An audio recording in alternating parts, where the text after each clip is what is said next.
Bismillahirrahmanirrahim. Assalamualaikum warahmatullahi wabarakatuh. Alhamdulillahirabbil alamin. Hamda yuafi ni'amahu wa yukafi mazida ya rabbana lakal hamdu kama yanbaghi li jalali wajhil karim wa adhim sultanik. Allahumma salli wa sallim wa barik ala sayyidina Muhammadin wa ala alihi wa ashabihi wa man tabi'ahum bi ihsanin ila yaumiddin, amma ba'du.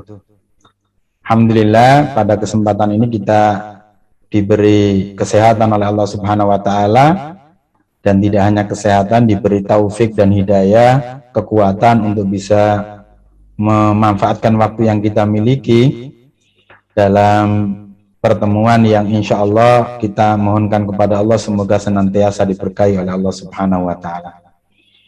Salawat dan salam mari sama-sama kita panjatkan kehadirat Allah untuk qudwah hasanah kita, baginda Rasulullah Muhammad sallallahu alaihi wasallam.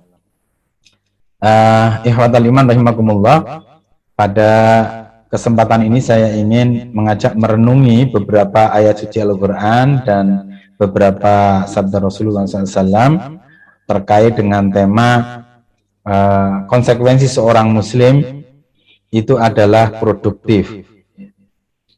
Dalam beberapa kali kesempatan kita sudah mendiskusikan tentang konsekuensi seorang muslim itu produktif. Ya, dia banyak karyanya. Ya, setidaknya ada beberapa firman Allah yang kita berkali-kali telah merenungi bersama. Misalnya yang pertama dalam surat At-Taubah ayat 105. Ya, ayat yang sangat terkenal yang menginspirasi kita untuk selalu berkarya. Ketika Allah berfirman dalam ayat ini, a'udzubillahi minasyaitonirrajim, bismillahirrahmanirrahim, wa qul i'malu fasayarallahu amalakum wa rasuluhu wal mu'minun. Dan katakanlah Muhammad, i'malu, ya, bekerjalah kalian, berbuatlah kalian, berkaryalah kalian, fasayarallahu amalakum, niscaya Allah akan melihat amal atau perbuatan atau karya kalian, wa rasuluhu, dan rasulnya pun akan menyaksikannya, wal mu'minun, dan orang-orang yang beriman. Dan Allah tegaskan di ayat itu, wasaturadduna ila alimil ghaibi wasyahada fayunabbiukum bima kuntum ta'malun. Dan Allah mengatakan wasaturadduna ila alimil ghaibi wasyahada, kita semuanya akan dikembalikan kepada Allah, ya, zat yang maha tahu tentang segala sesuatu yang ghaib maupun yang nyata, ya. Fayunabbiukum bima kuntum ta'malun, dan amal-amal karya kita itu akan dikabarkan oleh Allah kepada kita semua. Jadi di ayat ini kita tidak hanya dimotivasi untuk berkarya, tapi juga ditegaskan bahwa amal karya kita ini tidak ada yang tidak, kecuali semuanya akan diinformasikan kepada kita semua. Nah, ikhwatal iman rahimakumullah, di dalam tafsirnya tentang ayat ini, ya, kita bisa melihat, ya, beberapa penjelasan. Di antaranya misalnya dalam hadis riwayat Abu Dawud dan juga oleh hadis yang diriwayatkan oleh Imam Ahmad, di situ dijelaskan bahwa amal perbuatan kita ini nanti tidak hanya ditampakkan kepada kita, tapi juga, ya, semasa kita hidup ini, ya, ketika kita berbuat sesuatu, amal ibadah kita ini, amal perbuatan kita ini ditampakkan oleh Allah kepada kerabat kita, famili kita yang sudah mendahului kita menghadap Allah Subhanahu wa Ta'ala di alam kubur sana. Ya. Bahkan di riwayat itu dijelaskan bahwa ketika kita melakukan perbuatan baik, maka gembiralah, ya, kerabat dan famili kita, ya, keluarga kita yang ada di alam kubur itu. Dan ketika kita melakukan perbuatan-perbuatan yang tidak baik, maka mereka mohon kepada Allah, ya Allah, berikanlah mereka ilham, ya, kekuatan untuk mengamalkan amalan-amalan taat kepadamu. Nah, jadi, ya, ini perlu untuk kita sadari bersama bahwa ketika kita beramal dalam hidup ini, ya, amal kita itu ditampakkan oleh Allah kepada kerabat kita yang telah meninggal. Ya.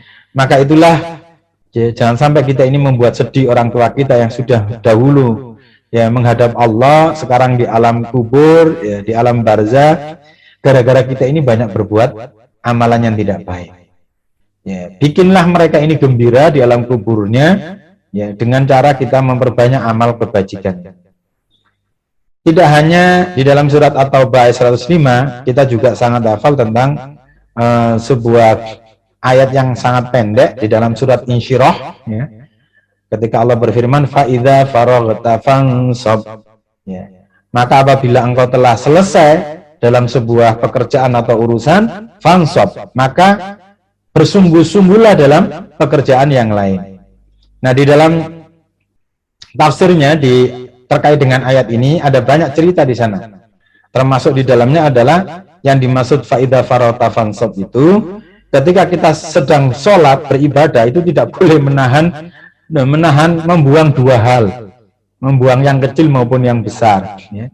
Bahkan di riwayatnya Rasulullah mengatakan tidaklah sholat orang yang sedang menahan hajat ketika dia sholat, ya. Bahkan ketika seseorang mau sholat lalu tersedia di situ makanan, maka disuruh menuntaskan dulu, makan dulu, itu maksudnya fa'idza faraghta, makannya selesaikan dulu, fansab, lalu kemudian sholatnya serius.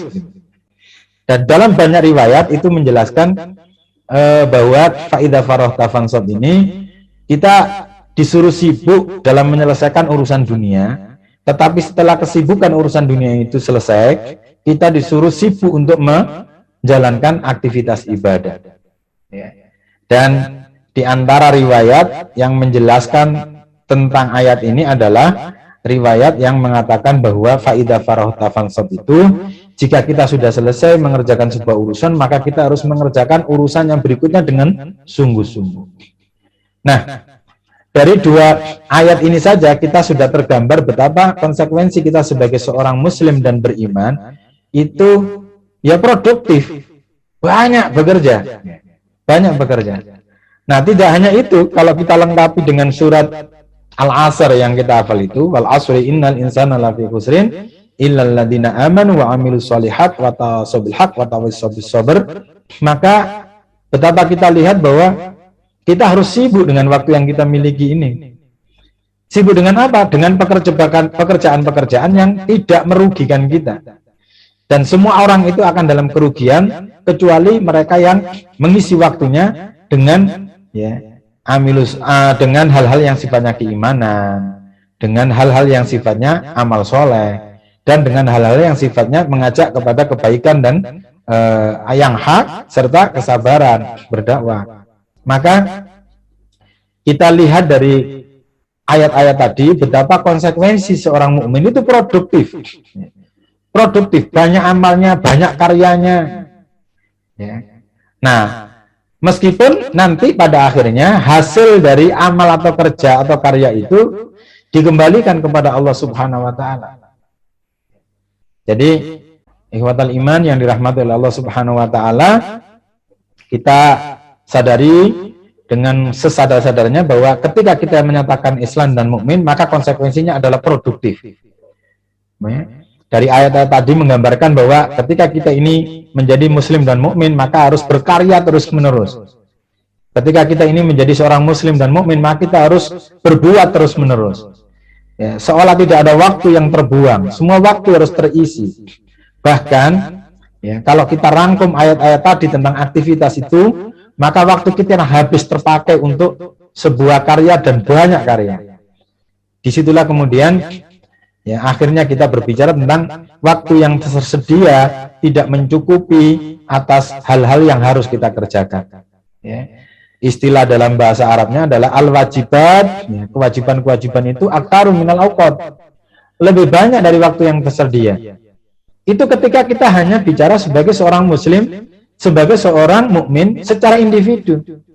Apalagi ketika kemudian kita menyatakan diri sebagai seorang muslim yang juga dai, yang juga penyeru. Sebagaimana konsekuensi Islam juga adalah seorang muslim itu adalah penyeru kepada kebaikan. Maka tentu pekerjaan kita akan tidak lebih sedikit, ya, akan lebih banyak, karena tidak hanya diri kita yang kita urusi, tidak hanya untuk keluarga kita, tidak hanya untuk kehidupan kita, ya. Maka muslim yang dai itu akan lebih sibuk lagi daripada seorang muslim yang biasa. Seorang muslim yang biasa tadi itu sudah sibuk, sudah habis waktunya, apalagi kita seorang dai yang kita menjalankan konsekuensi Islam sebagai agama dakwah. Maka pasti lebih banyak lagi pekerjaan yang harus kita kerjakan dan waktu yang kita miliki itu sama.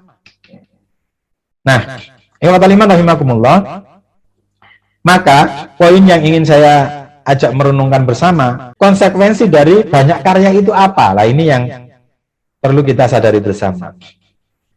Ya, supaya kita bisa mengelola diri kita tidak berguguran dalam kehidupan kita, tidak kecapean dalam kehidupan kita. Konsekuensi sebagai seorang muslim adalah produktif, dan konsekuensi produktif itu banyak pekerjaan, waktunya sempit. Ya. Karenanya maka ya, yang pertama kita perlu sadari sekali lagi, konsekuensi kita sebagai muslim yang produktif adalah banyak pekerjaan. Nah, tetapi tidak boleh asal-asalan dalam bekerja. Makanya tadi faida faraghta fansab, kalau sudah menyelesaikan urusan dengan tuntas, ya kerjakan urusan lain dengan sungguh-sungguh. Kerjanya nggak boleh asal-asalan. Nah, konsekuensi kedua itu adalah capek, selalu capek. Seorang muslim yang sejati itu konsekuensinya capek, apalagi ketika dia tidak sekedar muslim tapi juga dai, maka capeknya lebih banyak lagi. Tetapi kita tidak boleh kecapean, nggak boleh kecapean. Ya. Konsekuensi seorang muslim yang dai itu adalah banyak pekerjaan, waktu tersedia sedikit, tetapi dia tidak boleh bekerja asal-asalan. Yang kedua, dia selalu capek, ya, karena banyak pekerjaan, waktu yang tersedia sedikit, tetapi dia tidak boleh kecapean. Kenapa? Kalau dia kecapean, berhenti. Kalau dia kecapean, maka dia akhirnya apa? Tumbang, nggak boleh. Nah, disinilah seorang muslim, apalagi dia seorang muslim yang dai, harus memiliki sumber energi yang cukup untuk terus bisa berbuat, berkarya, dan beramal. Nah, dari mana sumber itu? Sumber energi itu diperoleh, ikhwatal iman rahimakumullah. Maka mari kita sama-sama sadari agar tidak kelelahan kita dalam menjalani kehidupan sebagai seorang muslim dan dai ini, dan agar tidak kecapean kita sehingga tidak tertatih-tatih di tengah jalan, apalagi naudzubillah berguguran di tengah jalan dalam kerja-kerja Islam dan dakwah ini. Maka kita harus memiliki yang pertama kekuatan rohani, nggak bisa enggak. Kekuatan rohani agar kita punya semangat yang tetap kuat membara, agar kita punya kesetiaan yang kokoh dengan program-program amal Islam, amal dakwah ini, agar kita juga siap punya pengorbanan yang besar, sehingga dalam menjalani kesibukan dan program yang membuat kita capek, itu kita tidak merasa sempit, karena ya, jiwa pengorbanan kita ini lapang. Yang keempat adalah kita harus memiliki kekuatan rohani yang mampu menghadirkan semangat juang di jalan Allah ini yang tidak pernah meredup. Nah, sehingga selama semangat yang kuat itu hadir, kesetiaan dalam amal Islam dan amal dakwah ini tetap kokoh, semangat berkorbannya juga tetap berkobar-kobar, lalu kemudian semangat juangnya juga tidak pernah redup, insya Allah nggak ada kata capek bagi kita seorang muslim untuk berkarya dengan amal yang banyak pun. Nggak ada kata capek bagi seorang dai. Nah, kekuatan rohani ini harus kita hadirkan. Dan di antara cara menghadirkan kekuatan rohani kita adalah dengan memperbaiki kualitas ubudiyah kita kepada Allah Subhanahu wa taala. Ya, itisal kita, hubungan kita dengan Allah Subhanahu wa taala. Yang kedua, tidak cukup banyak kekuatan rohani, tapi juga diperlukan pemahaman yang kokoh terhadap dua hal, prinsip-prinsip Islam dan prinsip-prinsip dakwah Islam. Supaya kita tidak salah melenceng dalam karya kita, ya. Supaya kita ini produktif, ya. Amal kita tidak salah, maka kita butuh pemahaman terhadap prinsip-prinsip Islam. Amal kita tidak salah dalam dakwah ini, maka kita perlu memahami prinsip-prinsip dakwah. Nah, itu dua hal yang harus kita dapati. Oleh karenanya, maka amal-amal yang meningkatkan ruhiyah, amal yaumiyah, sholat qiyamul lail, tilawah dan seterusnya, ya perlu kita hadirkan dengan stamina yang cukup kembali. Karena disitulah kemudian pertaruhan energi kita. Ketika energi kita tidak cukup, maka kita menjadi orang yang mengalami kelesuan, kelelahan, kecapean, bahkan stagnan. Tidak hanya stagnan, bahkan keluar dari orbit Islam dan orbit dakwah bisa jadi. Na'udzubillah min dzalik. Nah, di antara untuk supaya kita memiliki semangat yang tetap membara, saya ingin mengajakkan merenungkan tentang bahwa sejatinya nanti kelelahan-kelelahan kita, kecapean-kecapean kita ini akan semuanya dibeli oleh Allah Subhanahu wa Ta'ala. Ada beberapa jenis kelelahan, kecapean yang disukai oleh Allah Subhanahu wa Ta'ala. Setidaknya ada 8 jenis kecapean, kelelahan, kesusahan yang dicintai oleh Allah dan karenanya dibeli oleh Allah, dibalas oleh Allah Subhanahu wa Ta'ala. Nah, yang pertama itu adalah kecapean kita mencari nafkah untuk keluarga. Sebagai seorang muslim, maka wajib kita punya etos kerja yang baik untuk menafkahi keluarga. Ya, mau kita ini juga berdakwah secara luas atau tidak. Apalagi ketika kita berdakwah secara luas. Maka tuntutan untuk berkarya dalam hal mencari nafkah secara maksimal itu harus kita hadirkan, dan itu akan dibeli oleh Allah dengan kecintaan Allah, diganti oleh Allah, ya. Sebagaimana yang Allah firmankan dalam surat Jumu'ah yang rata-rata kita menghafalnya. Allah berfirman, A'udzubillahi minasyaitonirrajim, Bismillahirrahmanirrahim, fa idza qudiyatis shalatu fantashiru fil ardh wabtaghu min fadlillahi wadhkurullaha katsiran la'allakum tuflihun.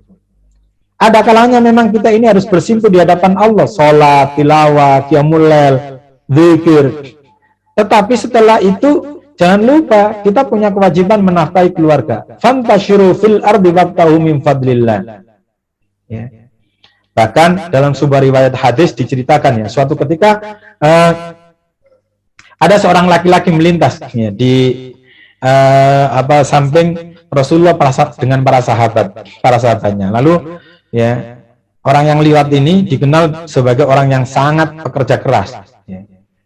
Lalu para sahabat mengatakan kepada Rasulullah, wahai Rasulullah, andaikan bekerja seperti yang dilakukan oleh orang ini itu digolongkan jihad di jalan Allah, fisabilillah, maka alangkah baiknya.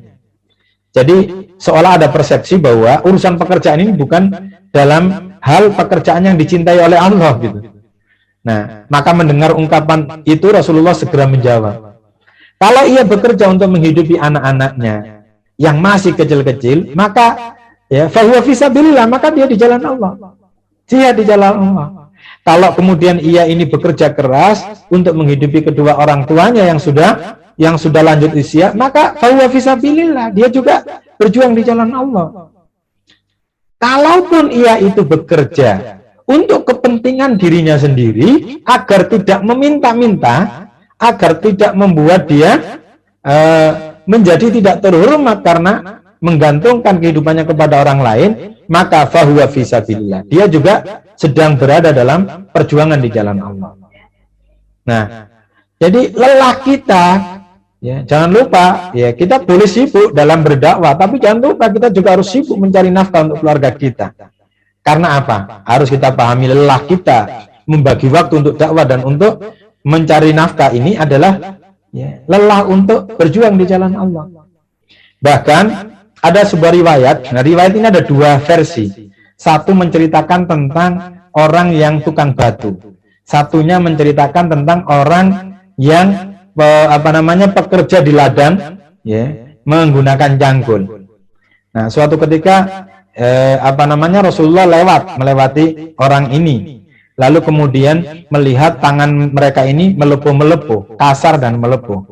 Lalu ditanya, kenapa tanganmu melepuh dan kasar seperti ini?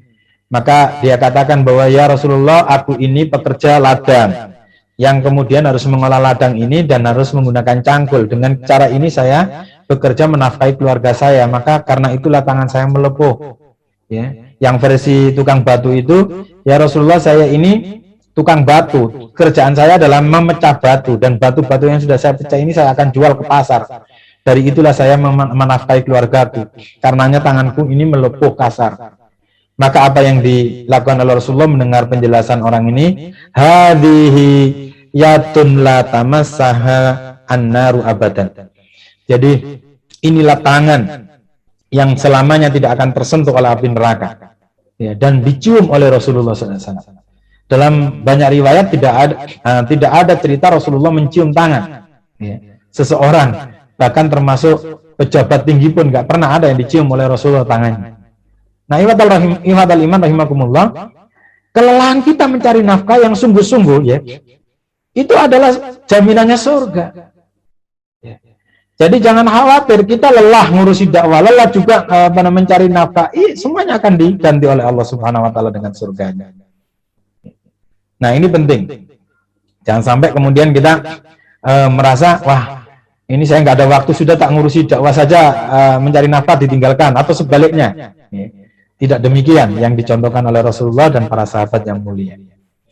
Itu yang pertama. Jadi lelah mencari nafkah, ya, ngurusi jual ayam goreng, ya, jual pentol, ya, di sela-sela dakwah kita, harus kita kerjakan, harus kita kerjakan. Yang ngajar, ya, juga jualan, ya, dan seterusnya. Itu yang pertama. Yang kedua adalah orang yang berjihad di jalan Allah. Ini sudah pasti, ya, kita sama paham, ya, sebagaimana surat atau ayat 111 itu dibeli oleh Allah dengan surga. Lelah kita berjuang di jalan Allah, ngurusi umat ini, menegakkan panji-panji kebenaran Islam ini, semuanya dibeli oleh Allah. Dengan apa? Diganti oleh Allah dengan surganya. Innallaha ashtara minal mu'minina anfusahum wa amwalahum bi anna lahumul jannah. Jelas, ya. Lelah kita, jangan pernah kita merasa kecapean, karena apa yang kita lakukan ini semuanya diganti oleh Allah. Lelah kita ini diganti oleh Allah Subhanahu wa taala, ya. Lelahnya orang yang berdakwah, menyuruh, mengajak orang kepada kebaikan, ya, bahkan oleh Allah ditempatkan sebagai sebaik-baik manusia, nggak ada lagi yang baik, ya. Sama-sama kita pahami dalam surat Fussilat yang ayat 33 itu Allah berfirman, a'udzubillahi minasyaitonirrajim, wa man ahsanu qawlan mimman da'a ilallah wa amila sholihan wa qala innani minal muslimin. Jadi di antara kesibukan kita ini kan dakwah, yang pada umumnya apa itu? Mengajak orang untuk kepada amal kebaikan, mengajak, mencari orang untuk diajak, ya, ketemu orang, orangnya diajak, ya, nggak ketemu orang, mencari orangnya, gitu, ya. Nah, kecapean kita dalam hal ini akan, ya, ditempatkan oleh Allah sebagai menjadikan kita sebagai hamba Allah yang terbaik. Waman ahsanu qolan, siapa lagi yang paling baik ungkapannya, ya. Maka janganlah kita berhenti mencari orang untuk kita jadikan sasaran dakwah, ya. Kenapa? Ya karena dengan adanya orang yang jadi sasaran dakwah itu kita bisa menjalankan misi ini, mengajak orang kepada kebaikan. Kalau kita berhenti mencari orang untuk menjadi sasaran dakwah, kalau dalam bahasa marketing itu merekrut, ya sudah, berarti kita berhenti untuk mengajak orang nanti, gitu. Nah, maka kemudian kita berhenti untuk menjadikan diri kita sebagai ahsana qaulan, orang yang paling baik perkataannya di sisi Allah. Dan apa balasan orang yang paling baik, terbaik, ya, perkataannya di sisi Allah? Ya tidak ada lain kecuali adalah pahala dari Allah, kecuali adalah surga dari Allah Subhanahu wa taala. Ya, lelah yang ketiga. Lelah yang keempat adalah orang yang belajar menuntut ilmu. Ikhwatal iman rahimakumullah, setua apapun usia kita, jangan pernah merasa ilmu kita sudah cukup. Pertama itu adalah kesombongan di hadapan Allah, karena kita ini tidak ada apa-apanya ilmu kita ini dibanding ilmu Allah Subhanahu wa taala. Ya. Kalau ilmu dalam Al-Quran itu kita pelajari saja tidak cukup usia kita ini, maka jangan sampai pernah kita memiliki pemahaman, oh saya ini sudah tua, cukuplah ilmu yang sudah miliki ini. Wah, malah petaka itu, ya. Nah, maka kita harus memiliki visi dan misi untuk selalu menambah ilmu, ya. Pertama, itu menunjukkan bahwa kita tidak sedang sombong. Yang kedua, dengan pintu ilmu itulah kita menjadi orang yang paling takut kepada Allah, ya. Makanya jangan sampai dai ini merasa sudah cukup ilmunya, tidak haus ilmu. Ya, diajak taklim males, diajak taskif males, wah, malah petaka ini. Malah petaka. Wa ma yahsallaha min ibadil ulama. Innama yahsallaha min ibadil ulama. Ya, hanya orang-orang yang punya ilmu saja yang punya ketakutan kepada Allah. Nah, kalau kita tidak punya kecukupan takut kepada Allah, ya, semangat dakwah kita akan menjadi tidak berkobar-kobar. Semangat kita menjalankan ibadah kita juga tidak menjadi berkobar-kobar. Semangat kita untuk meninggalkan kemaksiatan kita juga tidak menjadi berkobar-kobar. Nah, malah petaka. Nah, maka konsekuensi seorang mukmin adalah menuntut ilmu, ya, madal haya selama hidup. Ya, apalagi kita seorang dai. Ya. Maka nali basyarin ayyudiyallahul kitaba wal hukma wan nubuwata tsumma yaqulu linnasi kunu ibadali walakin kunu rabbaniyin bima kuntum tuallimunal kitab wa bima kuntum tadrusun. Surat Al-Imran ayat 79. Bahwa kita sebagai seorang mukmin harus menjadi orang rabbani, orang-orang yang baik, orang-orang yang berilmu, orang-orang yang produktif. Siapa itu? Ya, orang-orang yang bima kuntum tuallimunal kitab wa bima kuntum tadrusun. Mengajarkan Alkitab dan mempelajarinya. Ya. Nah, meskipun ya kita punya program menghafal. Ya. Kita menghafal atau udah, nggak usah menuntut ilmu, wah, malah petaka itu. Menghafal bagus, menuntut ilmu tetap dikerjakan. Nah, ini penting. Ya, karena sudah mulai ada kelusuan menuntut ilmu gara-gara kita merasa sudah tua. Sudah ada mulai fenomena kemalasan, kelusuan menuntut ilmu karena kita merasa sudah banyak ilmu karena tua itu gitu. Padahal belum tentu. Nah, demikian yang keempat, lelah yang keempat. Nah, lelah yang kelima itu lelah mengurus keluarga. Ikhwatal iman rahimakumullah. Konsekuensi kita sebagai seorang muslim dan mukmin adalah capek, sibuk dan capek mengurus keluarga. Ya. Apa yang kita urus keluarga kita ini? Keluarga ini kita urus sedemikian rupa sehingga dia terhindar dari sentuhan api neraka. Ya ayyuhalladzina amanu qu anfusakum wa ahlikum nara wa quduwan nas wal hijarah. Ya. Kita urus keluarga kita ini agar terhindar dari api neraka. Kita sibuk mengurus istri kita supaya dia menjadi semakin soleh. Kita sibuk mengurus diri kita supaya kita menjadi semakin soleh. Kita harus sibuk mengurus anak-anak kita supaya mereka juga semakin soleh. Nah, disinilah kemudian ya mengurus keluarga ya, itu menjadi perhatian yang harus tidak boleh kita hindari. Dan di antara bentuk mengurus keluarga itu adalah memastikan bahwa keluarga kita ini tertarbiyah dengan Islam secara baik. Tertarbiyah dengan Islam secara baik. Supaya apa ya? Supaya semakin hari semakin soleh dan semakin hari semakin jauh dari api neraka, jauh dari sentuhan api neraka. Harus sibuk. Jangan sampai kita mengabaikan anak-anak kita yang tidak tertarbiyah dengan nilai-nilai Islam. Kita abai kepada mereka, istri kita, keluarga kita, diri kita. Nah, kita harus sibuk mengurus mereka, karenanya kita juga harus capek mengurus mereka ini. Ya. Nah, yang keenam adalah kecapean kita dalam beribadah dan beramal soleh. Ya, kita capek dalam beribadah beramal soleh. Nah, orang Islam itu harus capek dalam hal beribadah kepada Allah. Ini kaitannya dengan ibadah mahdoh. Harus capek ibadahnya. Kalau kita belum capek dalam hal ibadah, maka ya kita ini belum mendapatkan kesibukan yang dicintai oleh Allah. Kesibukan di antara kesibukan yang dicintai oleh Allah diganti oleh Allah dengan pahala surga, itu adalah kesibukan beribadah. Nah, sebagaimana dalam hadis Arba'in yang nomor 38 itu kita sudah hafal itu ya. Diriwayatkan oleh Imam Bukhari. Di hadis ini Allah menceritakan bahwa wa ma taqarraba ilayya 'abdi bi syai'in ahabba ilayya mimma aftaratuhu alaihi. Tidaklah mendekat seorang hamba kepadaku dengan sesuatu yang lebih atau paling aku cintai kecuali dengan amal-amal yang telah aku wajibkan kepadanya. Ya. Artinya apa? Kita harus mendekat diri kepada Allah ya dengan amal kewajiban yang diberikan oleh Allah kepada kita. Dan tidak hanya itu, kita harus sibuk dengan yang wajib, tapi juga ditambahkan wa ma yazalu abdi yataqarrabu ilayya bin nawafil hatta uhibbahu Dan tidak cukup dengan itu, kata Allah dalam hadis qudsi ini, wa ma yazalu abdi yataqarrabu ilayya. Tidak berhenti di situ. Ya, terus-menerus dia hambaku ini mendekat kepadaku binawafil dengan amal-amal ibadah yang sunnah hatta uhibbahu, sampai aku mencintai. Nah, jadi ya iman rahimakumullah, sebagai seorang muslim kita harus capek, tidak hanya capek mencari nafkah, capek juga dalam hal ibadah kepada Allah. Ya. Dan kecapean kita dalam ibadah kepada Allah itu akan menghadirkan kecintaan Allah kepada kita.